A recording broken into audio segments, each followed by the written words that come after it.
এই সামনে সরস্বতী পূজা আসছে তো, আসছে কি না? এই সময় দেখবেন আমরা ছোটবেলা থেকে যেতাম না বাবা, যারা স্কুল পাঠশালায় পড়েছেন, ছোটবেলায় কত সুন্দর করে সেজে গুজে এই যেমন ছেলে মেয়েগুলো করে আর কি, সবাই চলে যায় মা সরস্বতীর চরণে। দেখবেন অন্যদিন স্নান করতে গেলে বড় কষ্ট, তাই না? কিন্তু সরস্বতী পূজার দিন বলুন স্নান করতে বলতে লাগে? কি বলেন মায়েরা?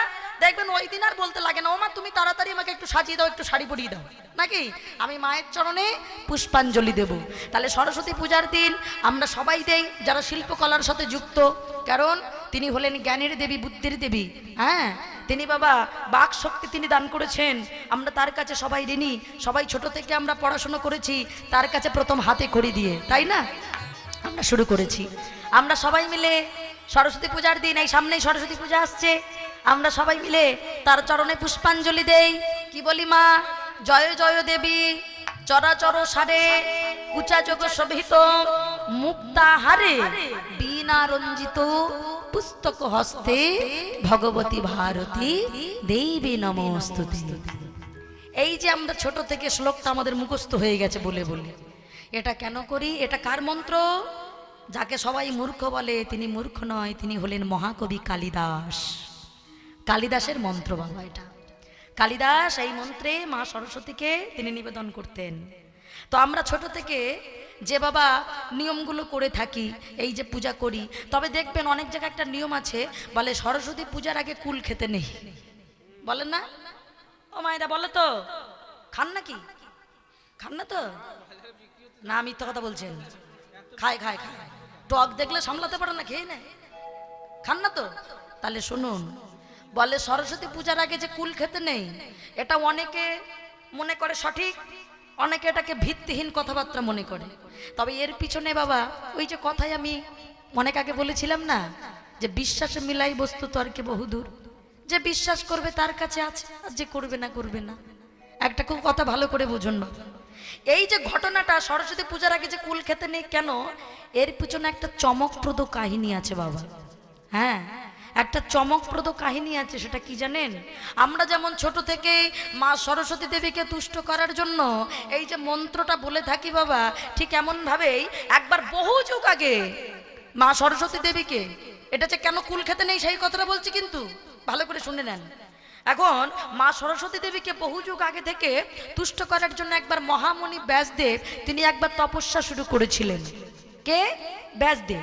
তা তিনি যখন তপস্যা শুরু করলেন, ঠিক সেই সময় তার তপস্থলের কাছে, মানে যেখানে তপস্যা করছিলেন আর কি, ওইখানে একটা কুলের বীজ রেখে দৈববাণী করে শর্ত দেওয়া হলো। মানে দৈববাণী হলো, দৈববাণী করে একটা শর্ত দেওয়া হলো, দেখো এই যে কুলের বীজটা পড়ে আছে তোমার পাশে, ওই কুলের বীজটা অঙ্কুরিত হয়ে একদিন হবে চারা গাছ, তা থেকে হবে একদিন বড় গাছ, আর সেই বড় গাছে যেদিন ফুল হবে, আর সেই ফুল থেকে যেদিন একটি কুল ফল হবে, আর সেই কুল ফলটা পেকে যেদিন তোমার মাথায় পতিত হবে, মনে করবে সেই দিন মা সরস্বতী দেবী তিনি তোমার সাধনায় সন্তুষ্ট হয়েছে, এবং শুধু তাই নয়, তোমার সাধনা তুমি সিদ্ধি লাভ করতে পেরেছো।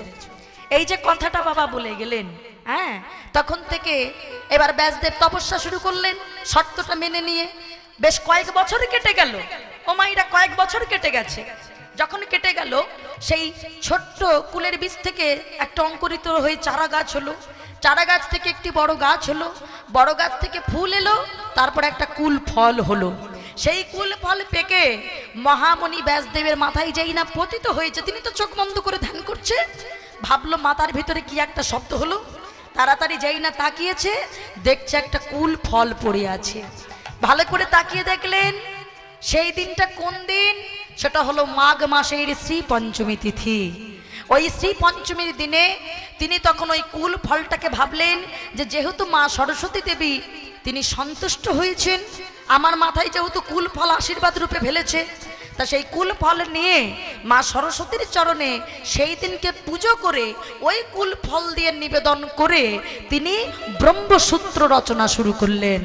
সেই থেকে মনে করা হয় যে তার সামনে কুল গাছ থাকা সত্ত্বেও মহামণি ব্যাসদেব মানে নিজের লোভটাকে সম্বরণ করেও তিনি যেহেতু কুল ফলটা খাননি, এবং তিনি যেহেতু আশীর্বাদী স্বরূপ পেয়েছে, সেই জন্যে তিনি কি করলেন, এই কথা অনুযায়ী আজকে জগতের মানুষ সেটাই মানে যে আমরাও তেমন সরস্বতী পূজার আগে তিনি যেমন লোভ সম্বরণ করে খাননি, কারণ ওই কুল ফলটা তো আশীর্বাদী স্বরূপ, তেমন আমরাও খাবো না। এই জন্যে বাবা কুলের আর এক নাম কিন্তু বাবা বদ্রী, বদ্রী। সেই জন্য এই কুলের সঙ্গে মানে বদ্রীর সঙ্গে যেহেতু তপস্যার একটা সংযোগ আছে বলে পরবর্তীতে ওই মহামুনি ব্যাসদেবের যে আশ্রম তার নাম হয়েছিল বদ্রিকা আশ্রম। হ্যাঁ, একটা কথা বলি বাবা, এটা তো গেল শাস্ত্রীয় ঘটনা। অনেকে একটা কথা কি বলে জানেন মায়েরা, অনেকে বলেন যে আমরা শাস্ত্র মানি না, 2024-এর এই যুগে দাঁড়িয়ে আমরা কুল কেন খেতে নেই, এ শাস্ত্র আমরা মানি না। বাবা এখানেও একটা বিজ্ঞানও একটা কথা বলছে, দেখো মাঘ মাসের শেষের দিকে বা ফাল্গুনের শুরুর দিকে যেহেতু ওই সময় পঞ্চমী তিথিটা আসে, আর ওই সময় যেহেতু সরস্বতী পূজা হয়, ওই সময় কুলটা দেখবেন একদম পরিপুষ্ট হয়ে যায়। কিন্তু এই সময় আপনি এখন তো মায়েরা কুল গাছ কুল ধরে গেছে, তো এখন কুলটা খেয়ে দেখবেন, কুলটা দেখবেন কষ, তাই না?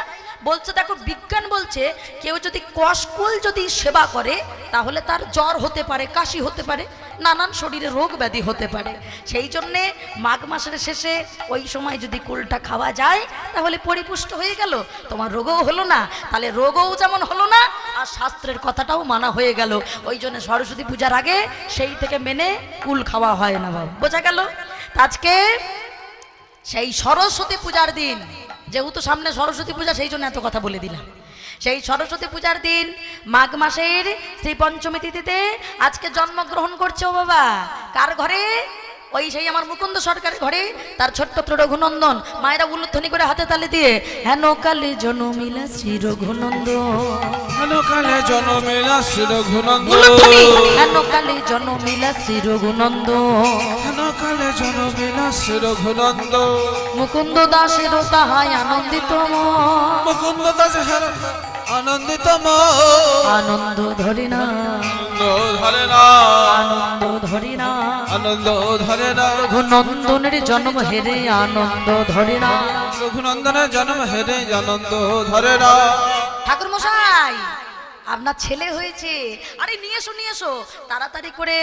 ও মায়েরা ওই সদ্যজাত ছেলে নিয়ে মা সরস্বতীর চরণে দিয়েছে, মা সরস্বতীর শ্রীচরণে কইল সমর্পণ, বলিবন উল্লধ্বনি, সরস্বতীর শ্রীচরণে কইল সমর্পণ। আশীর্বাদ করো মা, আশীর্বাদ করো মা, আশীর্বাদ করো মা, আশীর্বাদ করো মা। ভাগবত পড়তে পারে আশীর্বাদ করো মা, ভাগবত পড়তে পারে আশীর্বাদ করো মা। সংকীর্তন গাইতে পারে আশীর্বাদ করো মা, সংকীর্তন গাইতে পারে আশীর্বাদ করো মা। দুই কানে শোনাইলো মধুর হরি নাম, হরি বল হরি বল, শোনাইলো মধুর হরি নাম, দুই কানে শোনাইলো মধুর হরি নাম, দুই কানে শোনাইলো মধুর হরি নাম, মধুর হরি নাম শোনালো, হরি নাম শোনালো, হরি নাম শোনালো, হরি নাম শোনালো। মায়ের কথা শোনার আগে হরি নাম শোনালো, মায়ের কথা শোনার আগে হরি নাম শোনালো। মায়ার কথা শোনার আগে হরিনাম শুনিয়ে দিয়েছে। এইখান থেকে লীলা বেশিক্ষণ নেই, মন দিয়ে শুনুন। ছোট্ট ছেলেটা ধীরে ধীরে বড় হয়ে উঠছে। ওমা এখন বাচ্চারা মায়েদের কাছে কত প্রশ্ন করে, হঠাৎ বাবা ছেলের একটু বড় হয়েছে, প্রশ্ন করছে ওমা মা বাবা প্রত্যেক দিন মন্দিরের ভিতরে কার জন্য যায় গো? বাবা 5 বছর না হলে তো মন্দিরে যেতে দেয় না অনেকে, কারণ বাচ্চারা পায়খানা প্রস্রাবের নিয়ন্ত্রণ জানে না, তাই যেতে দেওয়া হয় না, অনেক জায়গায় নিয়ম আছে। তা বলছে বাবা তোমার তোমার বাবা ওই মন্দিরের ভিতরে, আসলে তুমি আমার একা ছেলে নও, আমার আরো একটা ছেলে আছে। মায়েদের শিক্ষাটা ভাবেন। ওমা তিনি বলতেই পারতেন ওটা পাথরের ঠাকুর, সেটা বলেনি, ওটা হলো আমার বড় ছেলে, তার নাম হলো গোপীনাথ, তুমি আমার ছোট ছেলে, তোমার নাম রঘুনাথ।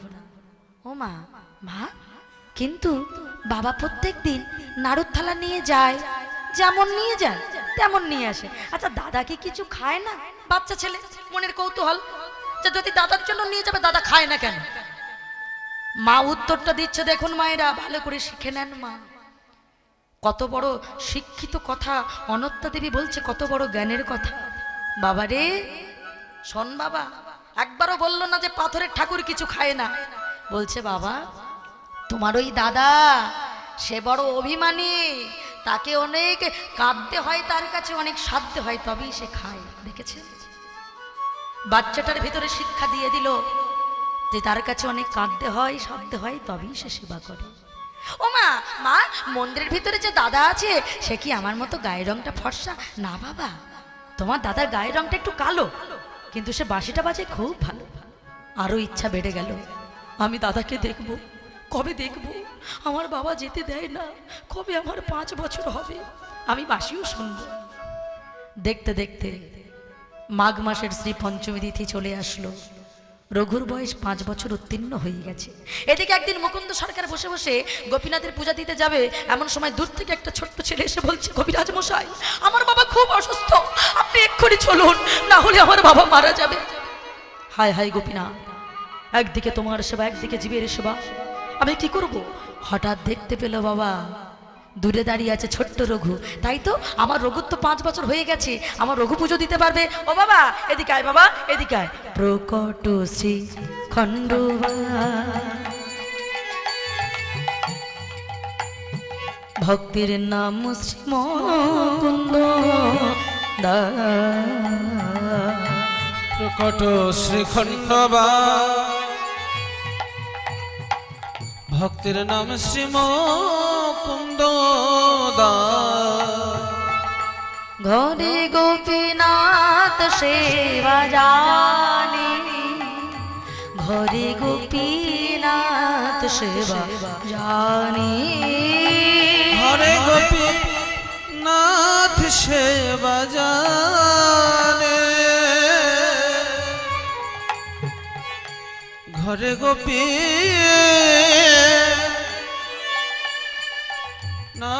সেবা জানে। ও বাবা, আমায় ডাকছো? ও বাবা, এই দেখ তোর বয়সী ছেলে, ওর বাবা অসুস্থ, আমি ওখানে যাব। ও বাবা তুই একটু পুজো দিয়া। ও বাবা, আমি মন্ত্র তো জানি না, আমি মন্ত্র বলতে পারি না, কি পূজা দেব? কি বললি? মন্ত্র? আই রঘু, এই মন্ত্র কথাটা বারবার বল দেখি। বলবো কেন? ওই তো মন্ত্র মন্ত্র মন্ত্র মন্ত্র মন্ত্র মন্ত্র মন্ত্র মন্ত্র মন্ত্র মন্ত্র। হ্যাঁ রে রঘু, তোর মন যদি ঠিক থাকে কি বা হবে মন্ত্রে? যা বাবা, প্রহ্লাদ যেমন পেয়েছিল তেমন তুই পাবি। তোর মন্ত্রের প্রয়োজন নাই, এই মন্ত্র ঠিক থাকলেই হবে। যা বাবা। তাই বাবার কথা মতো আজকে নাড়ুর থালা নিয়ে গোপীনাথের মন্দিরে যাচ্ছে। পিতার আদেশ পাইয়া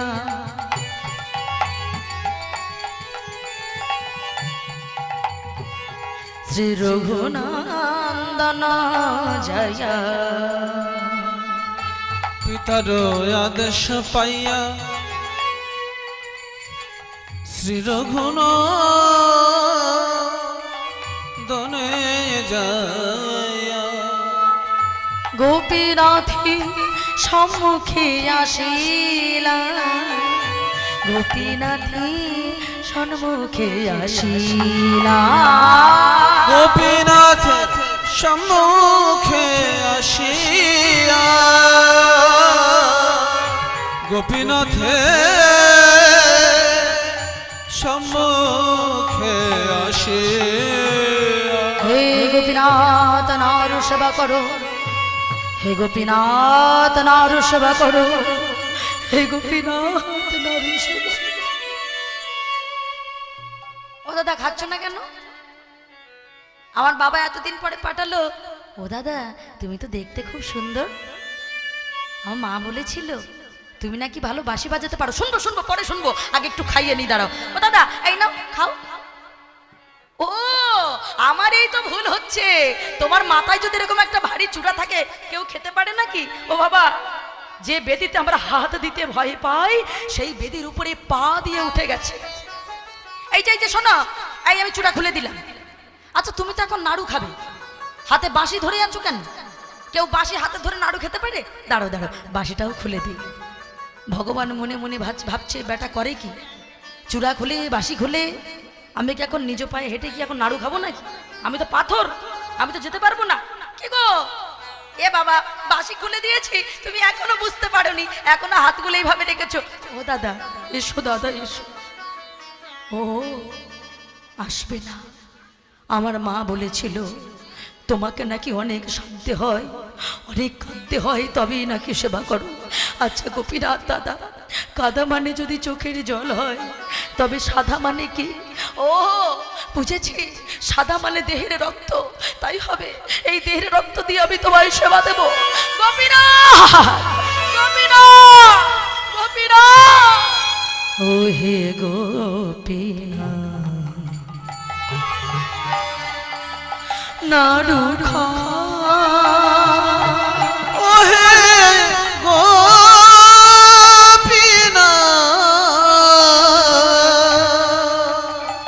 নাড়ু খা গোপীনাথ,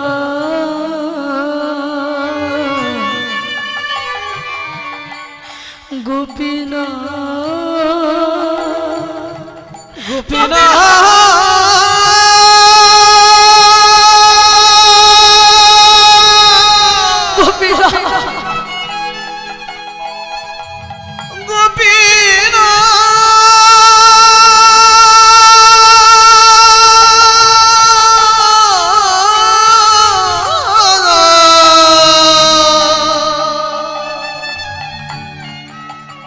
গোপীনাথ এমন ভাবে ওই ছোট্ট মাথাটা নিয়ে পাথরের গোপীনাথের চরণে যখন মাথাটা ঢুকছে, সারা মন্দিরে রক্তে লাল হয়ে গেল। আর কি ভগবান থাকতে পারে? ওই মন্দিরের সিংহাসন থেকে, পাথরের ভিতর থেকে ছোট্ট ছোট্ট দুটো হাত বের করে ডাকছে, রঘু, রঘুনন্দন নাড়ু দে। হরি বল, হরি বল, হরি বল। নাড়ু দে রঘুনন্দন নাড়ু দে, রঘুনন্দন নাড়ু দে গোপীনাথ,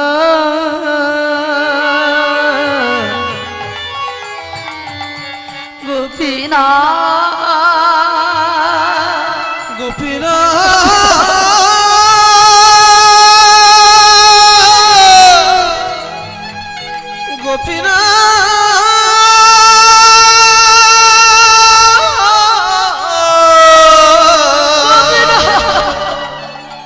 গোপীনাথ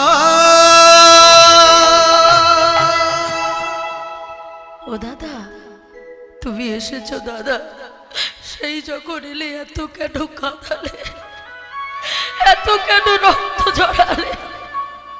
বলো না দাদা, বলে ওরে রঘু রে, এ জগতে সবাই আমায় ভালোবাসে ওরে রঘু, কিন্তু তোর মতো করে আমায় কেউ ভালোবাসে না। ও রঘু, দেরি করিস না, তাড়াতাড়ি খাইয়ে দে, তোর বাবা এক্ষুনি এসে পড়বে।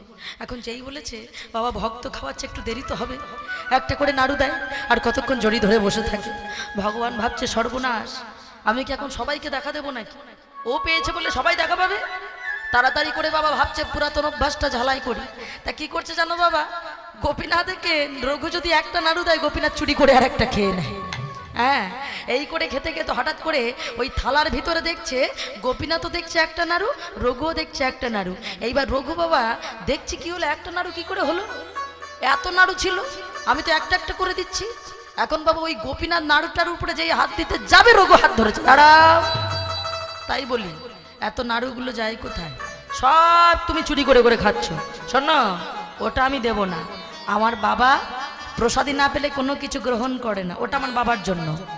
এই রঘু, ওটা দে বলছি, না দিলে তোর বাবা আসলে বলবো যে সব নাড়ুগুলো তুই একা খেয়েছিস। দেখেছো, সেই মিথ্যে কথা বলছো। আচ্ছা ঠিক আছে, আমি দিচ্ছি, হা কর দেখি। না, সবগুলোর বেলায় হা করেছি, এবার একটা হাতে দে। এখন বাবা যেই বলেছে হাতে দে, এখন হাতে দিয়েছে, বলছে এই রঘু, রঘু কই এবার তুই একটু হা কর দেখি। কেন?